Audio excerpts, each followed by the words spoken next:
Happy Mother's Day weekend, y'all. I got some death metal for you. Welcome, metalheads. I'm the host of Heavy Metal Philosophy and writer for Metal Digest, JonBarbas. Make sure you stick around to the end of the episode for this week's album art of the week. It's the weekend, and that means we got new metal albums to talk about, and I'm bringing you my 5 favorite. But before we do the top 5, I always talk about the big bands that released albums this week, so let's do it. All right, for the first big band this week, I want to run a little poll. Which band has more metalheads in the comments saying they're not metal? Ghost or Sleep Token?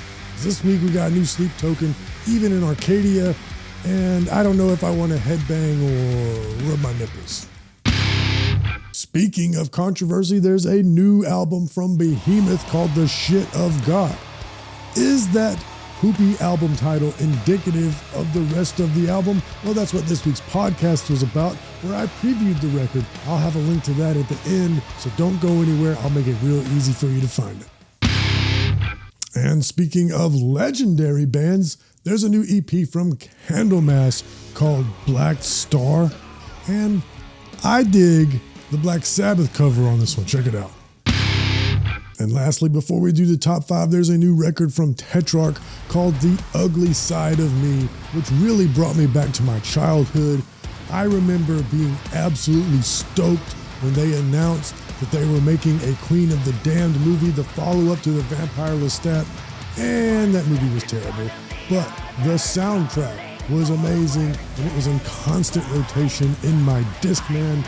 This record very much reminds me of that sort of sound. Or maybe that's my nostalgia glasses. Either way, killer guitar work. Now let's do the top 5. Coming in at number 5, La Cabra, with their self-titled debut, progressive death metal out of Seattle. And this album has got a lot of riffs, a lot of varied riffs, so many that at times I almost thought it was getting disjointed. Two things held it all together. Strong blackened vocals and insane guitar work is your cohesive glue, sort of the theme of the record. The guitar work got so insane during the solos that the rhythm section got frantic at times to keep up, which was exciting and novel. La Cabra has chops, and this debut makes sure that we all know it.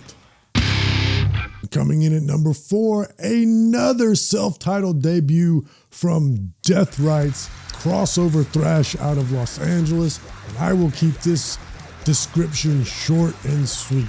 If you like Enforced, you will love Death Rights, and you know I love Enforced, which means I love Death Rights. It's like if Enforced was lo-fi and raw, old school. Coming in at number 3, Svarta Havet with Mannen ska Lisa den Vag. Please forgive my pronunciation. Text is on the screen just in case, and as always, every band's Bandcamp link will be in the description so that these albums are easy to find. And I gotta say, a lot of the true cult black metal fans have been telling me for years that they like the raw black metal because it's atmospheric. And yes, I suppose TV Static can be quite atmospheric, but this record has me reconsidering my stance because I can definitely feel the atmosphere on this one. Now, to be clear, this is not a raw black metal record. It has clarity in its production, but it's not overproduced. There's no quantizing, there's no overcompression, and they don't rely on synths and samples for their atmosphere. It's all in the way that the guitars are constructed. Plus, a tinge of hardcore in the vocals makes it angry sounding instead of shrieky, which makes this black metal that's right up my alley. And speaking of right up my alley, coming in at number 2, Sphere with Inferno death metal out of Poland. And I like this one because of the roaring vocals, intense energy, pummeling rhythm section, and I like how it's more traditional death metal, but the leads sound sort of tech death to me. You can have the tech death leads without the rest of the band also needing to show off all the time, and they hold it down. Make sure you check out Sphere.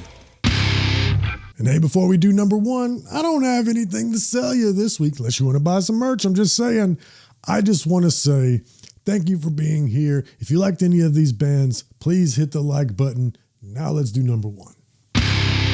Coming in at number one, Victim Path with Lost in Stellar Dust. This is depressive black metal out of Belarus. Now, I rarely ever pick depressive black metal for the show because I rarely ever like depressive black metal. The normal black metal is plenty bleak enough for me, but if I was going to listen to depressive black metal, it would be a band like this, Victim Path, because yes, the sound is melancholy, but because of the stellar compositions, it doesn't drag me through this dreary, depressing, just awful feeling. So, are they really depressive black metal? That's what they're classified as, at least according to Metal Archives. But I wasn't depressed listening to it, again, because of the compositions. The clean parts had compelling melodies, which made the heavy parts that much heavier. The vocals have nice depth to them. In fact, this record borders on being progressive black metal. No, I like progressive black metal. But it doesn't have to be happy. That's fine, as long as it rules. Hey, and speaking of things that rule, and we touched earlier in the episode on bands that may or may not be metal, for this week's Dealer's Choice, I'm picking Meat Wound with Macho. This is a noise rock / hardcore band out of Florida, and look, it's noisy, it's abrasive, it's angry, and normally that's plenty enough for me. I can get down with that. But then in the middle, they hit you with like this dancey industrial groove, which was unexpected but welcome. And that just set up for the next onslaught of fury. And at the end of the album, I was just left feeling spent, which that's what a good hardcore punk album should do to you. And my favorite album art this week came from Death SS, The Entity. Now, don't worry, as soon as I saw that band name, I too was like, what? And I Googled it, and the SS stands for the lead singer's initials. So, no worries there. Now, I picked the album art because once again, almost every album that released this week was standard heavy metal album covers. Fantasy, Grim Reapers, zombies, skulls, castles on a mountain, the same color scheme, same. And don't get me wrong, I love heavy metal album covers. I can look at them all day. But for the album art of the week, I need something that's going to stand out from the rest, and that definitely does. You can paint as many zombies as you want. I'm used to zombies. This gives me the creeps. This is like, what is happening here? Which makes me want to listen to the album. That's the role of your album art, y'all. Make it different. And like I said at the beginning of the episode, for this week's podcast, I analyzed The Shit of God from Behemoth. Is there a lot of diarrhea on this record?